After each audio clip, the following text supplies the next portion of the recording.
నమస్తే అండి అందరికీ.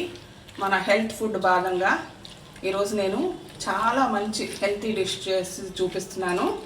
ఇది 1000 ఏళ్ల కాలంగా అలాగే వస్తూనే ఉంది పురాతనంగా. దీనికి 1 కప్పు మినపప్పు నానబెట్టుకున్నాను. ఇది రుబ్బి చూపిస్తాను ఏం చేయాలో. చాలా హెల్తీ డిష్ ఇది.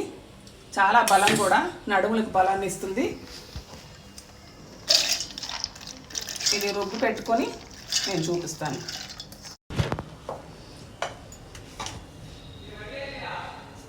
పప్పు రుబ్బేసుకోవడం అయింది. ఉప్పు వేసాను. ఇప్పుడు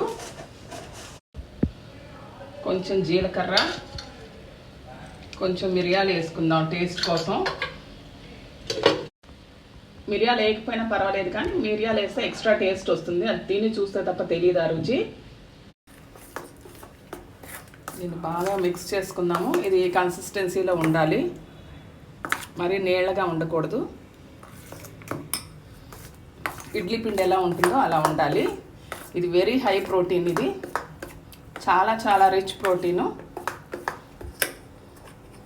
దీన్ని ఇక్కడ నేను ప్లేట్కి నూనె రాసేసుకొని వేసేయచ్చు, లేదా అరిటాకుకి నూనె రాసుకొని అన్న ప్లేట్లో వేసేయచ్చు.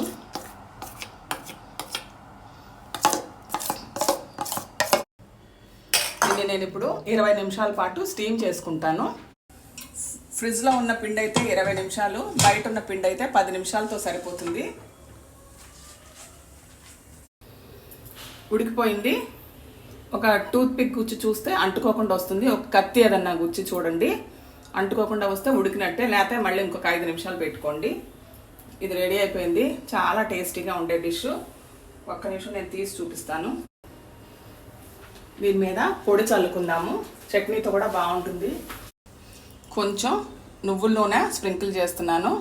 ఇష్టం ఉన్నవాళ్ళు నెయ్యి వేసుకోండి, కానీ నువ్వుల నూనె చాలా మంచిది హెల్త్కి.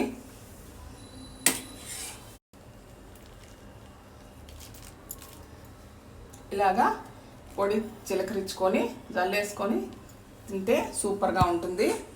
ఇది చాలా చాలా చాలా పాత వంటకం, కానీ ఓల్డ్ ఈజ్ గోల్డ్ అంటారు కదా, అలాగా హెల్త్కి చాలా మంచిది. దీన్ని తిని అందరూ హెల్తీగా ఉండండి. Thank you so much.